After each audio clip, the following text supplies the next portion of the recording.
You have become very good at pretending. Not in the obvious ways. Not through deliberate deception, but through a kind of silent editing that happens before you even realize you are doing it. You curate, you adjust. You present a version of yourself that feels safer than the one you actually are. And somewhere in that process, the question begins to surface. Which one is real? Carl Jung called this the persona, the mask you wear to meet the world. But what happens when the mask no longer comes off? What happens when you have spent so long performing that you forget what it felt like to simply exist without an audience? The screen has changed something fundamental. It has given you the ability to construct yourself with precision, to control the angle, to filter the light, to remove what does not fit the image. And the image always fits a pattern. It reflects what others reward, what generates approval, what keeps you visible in a space where invisibility feels like erasure. You are not lying. You are adapting. But adaptation, when it becomes constant, when it becomes your primary mode of being, turns into something else. It becomes a prison made of your own carefully chosen words and images. Jung understood that the persona serves a function. It allows you to navigate social structures without exposing everything you are to every interaction. It is a necessary interface. The problem arises when you identify completely with that interface. When you believe the persona is you, when the mask fuses to the face. This is not a failure of character. It is a failure of consciousness. You have lost track of the boundary between the role and the self. And in losing that boundary, you lose access to everything the persona was designed to protect. Your vulnerability, your complexity, your shadow. The shadow is everything you have decided you cannot be. Everything that does not fit the curated image. It is not evil. It is not wrong. It is simply unacceptable to the version of yourself you have agreed to perform. Online, this split becomes extreme. You can edit in real time. You can delete before anyone sees. You can craft a narrative so consistent, so polished, that the parts of you that contradict it begin to feel like errors, like glitches in your own system. And so you suppress them. You push them down. You tell yourself they are not really you, but they are. And the more you deny them, the more power they accumulate in the unconscious. This is where the psychological tension lives. Not in the act of presenting well, not in wanting to be seen favorably, but in the unconscious belief that if people saw what you actually feel, what you actually struggle with, what you actually fear, they would reject you. So you perform. You perform competence when you feel uncertain. You perform confidence when you feel fragile. You perform happiness when you feel hollow. And the performance is so practiced, so automatic, that you stop noticing you are doing it. It becomes your default setting. The persona becomes the only version of you that feels real, because it is the only version that receives confirmation from the outside world. But here is what Jung observed. The persona is not you. It is a structure, a psychological tool. And when you mistake the tool for the totality of your being, you create an internal war. Because everything that does not fit the persona does not disappear. It goes into the shadow. And the shadow does not stay quiet. It leaks, it erupts. It sabotages the very image you are trying to maintain. You find yourself saying things you did not mean to say, feeling things you did not plan to feel, acting in ways that contradict the carefully constructed narrative. And instead of recognizing this as the psyche trying to restore balance, you interpret it as failure, as weakness, as proof that you need to control yourself even more tightly. Other people sense this. They may not be able to name it, but they feel the rigidity, the lack of spontaneity, the carefully managed presentation. And what they feel, often unconsciously, is projection. When someone reacts with hostility to your curated self, when they call you fake or performative, they are not necessarily seeing you clearly. They are seeing their own rejected material reflected back, because the persona triggers the shadow in others. Your polished image reminds them of their own suppressed parts, the parts they too have decided are unacceptable. And so they attack. Not because you are wrong, but because you represent the same split they are living with. The same denial. The same fear of being seen as less than the image. This is the mirror effect. What you present shapes what returns to you, but not in the simple way you imagine. You do not just receive validation. You receive projection. People respond not to who you are, but to what your image activates in their own unconscious. And this creates a feedback loop. You adjust the persona to manage the projections. The projections intensify because the persona becomes more rigid. And the cycle continues until you are so far from your actual experience that you no longer recognize yourself in quiet moments. When the screen is off, when no one is watching, you feel empty, disconnected, like you are living someone else's life. The collective unconscious, Jung argued, is the inherited psychological substrate shared across humanity. It is not learned. It is not cultural. It is the deep structure of the psyche, the archetypes, the instincts, the patterns that repeat across time and geography because they are built into the human condition.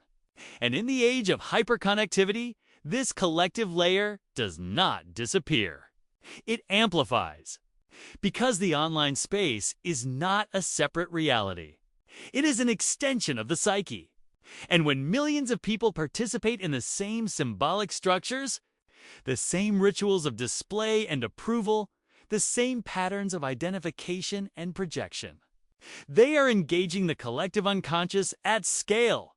You see this in the way certain images go viral. Certain phrases, certain archetypes. The hero, the victim, the rebel, the sage. These are not invented by individuals. They emerge from the collective, and the digital space accelerates their circulation. It makes them immediately accessible, immediately replicable. You do not just encounter the archetypes. You inhabit them. You try them on. You perform them. And in performing them, you shape your identity around what resonates, around what generates response. But resonance in the collective does not mean truth in the individual. You can embody an archetype that feels powerful, that feels right, that generates attention, and still be completely disconnected from your own psychological reality. This is the danger of digital identity. It offers infinite possibility for construction. But construction without integration is fragmentation. You become a collection of performed identities, each one tailored to a different context, a different audience, a different platform. And none of them are false. But none of them are whole. Because wholeness requires the shadow. It requires the parts you do not want to show. The parts that do not fit. The parts that make you uncomfortable. Integration is not about eliminating the persona. It is about recognizing it as one part of a much larger system. It is about creating space for the disowned material to surface without destroying the structures you have built. Jung called this process individuation, the movement toward psychological wholeness. It is not comfortable. It does not happen naturally. It requires deliberate descent into the unconscious. You have to look at what you have been avoiding. You have to sit with the discomfort of not knowing who you are when you strip away the performance. You have to allow the contradictions, the inconsistencies, the parts of yourself that do not make sense within the narrative you have been telling. And you have to do this without collapsing into chaos, without abandoning all structure. Because the goal is not to destroy the persona. The goal is to stop identifying with it. Discipline in this context is not about control. It is about awareness. It is about noticing the moment you begin to edit yourself. The moment you adjust your words or your image or your reaction to fit what you think will be received well. And instead of automatically following that impulse, you pause. You ask what you are protecting. You ask what you are hiding. Not to expose everything. Not to perform vulnerability as another form of curation, but to understand the mechanism. To see how the persona operates. Because once you see it, you can choose. You can decide when the mask serves you and when it traps you. Responsibility is similar. It is the recognition that your online identity is not neutral. It affects you. It shapes your self-concept. It reinforces certain patterns and suppresses others. And you are the only one who can intervene in that process. No one else can do the integration for you. No one else can decide which parts of yourself deserve acknowledgement. This is not about blaming yourself for adapting to a system designed to reward performance. It is about recognizing that even within that system, you have agency. You have the capacity to resist total identification, to maintain a relationship with the parts of yourself that do not translate well to the screen. Inner authority emerges when you stop looking to external validation as the primary measure of your worth. This does not mean you stop caring what others think. It means you stop needing their approval to feel real. You stop needing the likes, the comments, the confirmation that you exist in the way you are presenting. Because you know the presentation is partial. You know it is not the whole story. And you are okay with that. You are okay with being more complex, more contradictory, more human than the image allows. This is authority, not dominance, not control over others, but sovereignty over your own psychological experience. Manipulation fails in this context because it is built on a false premise. It assumes that by controlling the image, you can control how others perceive you, and to some extent, you can. But perception is not connection. Approval is not understanding. You can generate an enormous amount of attention and still feel completely unseen. Because what people are responding to is the persona, not you. And the more you invest in maintaining that persona, the more isolated you become. Because you are constantly managing, constantly calculating, constantly performing. And performance, no matter how skilled, is exhausting. It drains the psyche. It creates a split that cannot be sustained indefinitely. Shame operates similarly. It is the voice that says if people saw the real you, they would turn away. So you hide, you control, you present only what feels safe. But safety in this sense is an illusion. Because what you are protecting is not your authentic self. It is the persona. And the persona does not need protection. It is already a defense. What needs protection? What actually requires care and attention? It's the vulnerable, unedited, messy reality of who you are beneath the performance. And that part of you cannot be protected by more control. It can only be integrated by less.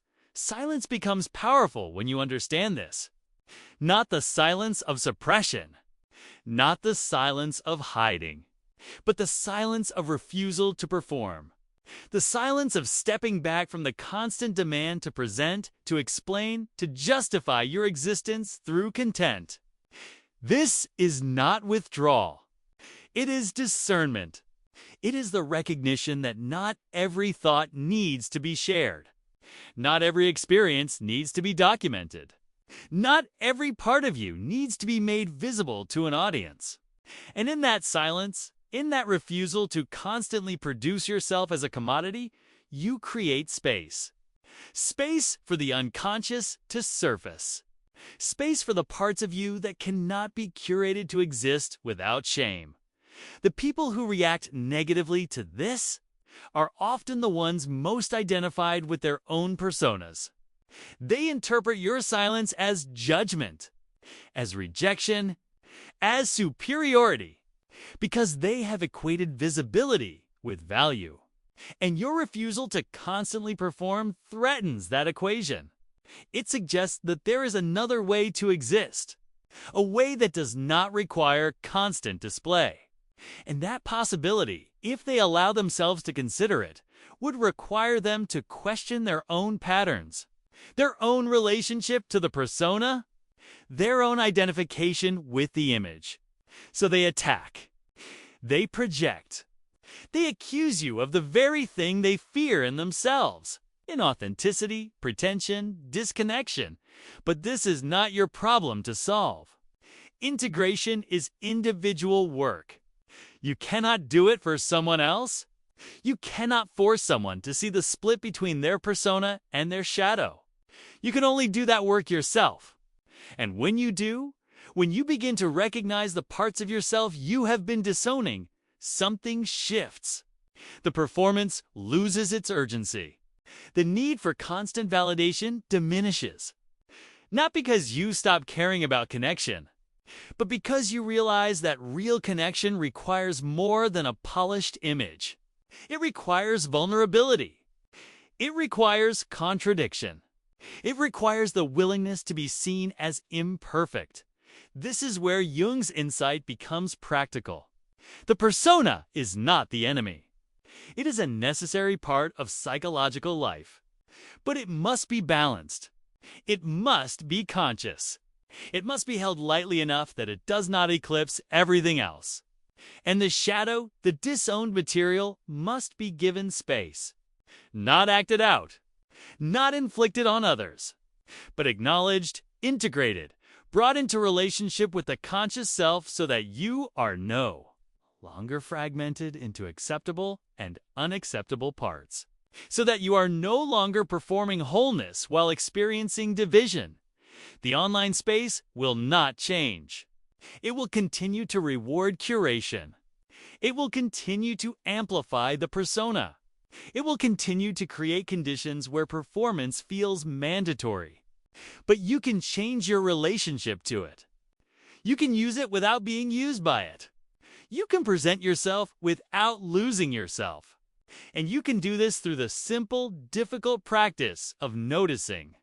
Noticing when you are editing. Noticing when you are hiding.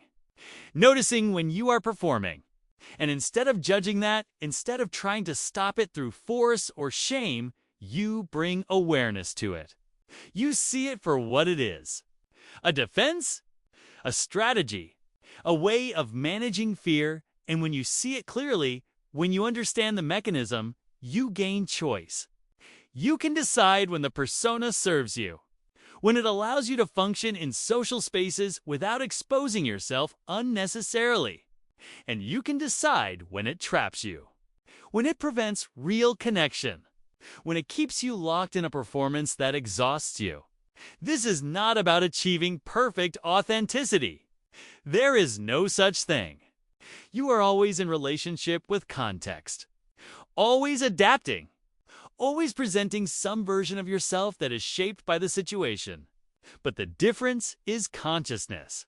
The difference is knowing that the version you present is not the totality of who you are, and that the parts you do not present still matter, still exist, still require your attention. The transformation Jung describes is not dramatic. It is not a sudden awakening.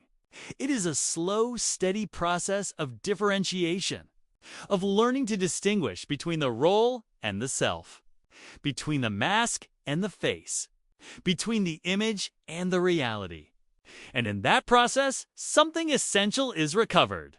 Not a fixed identity, not a final, authentic self that has been hidden all along, but a relationship to yourself that includes multiplicity, That allows for contradiction. That makes space for the shadow without being consumed by it. And that uses the persona without being defined by it. This is self-realization in the Jungian sense. Not the discovery of a single true self, but the integration of many selves. The conscious, the unconscious, the persona, the shadow, the parts you show and the parts you hide. All of it held together in a structure that allows movement. That allows growth. That allows you to exist online and offline without splitting into incompatible fragments. This is what it means to integrate your identities. Not to make them identical, but to bring them into conscious relationship, so that the person you are in public and the person you are in private are not at war. So that the image you present and the reality you experience are not so far apart that you lose track of who you actually are. You do not need permission to do this. You do not need to announce it. You do not need to perform integration as another form of content. You just begin. You notice? You pause. You allow space for the disowned parts to surface without immediately suppressing them. You stop treating the persona as if it were your entire identity. And you stop treating the shadow as if it were your enemy. You bring them both into view. You see how they operate. You understand their function. And slowly, over time, you stop feeling fragmented. You stop feeling like you are living multiple incompatible lives. You start to feel whole. Not perfect. Not finished. But whole. And that wholeness is not something you perform. It is something you are. Beneath the screens, beneath the images, beneath the endless, exhausting performance of being seen.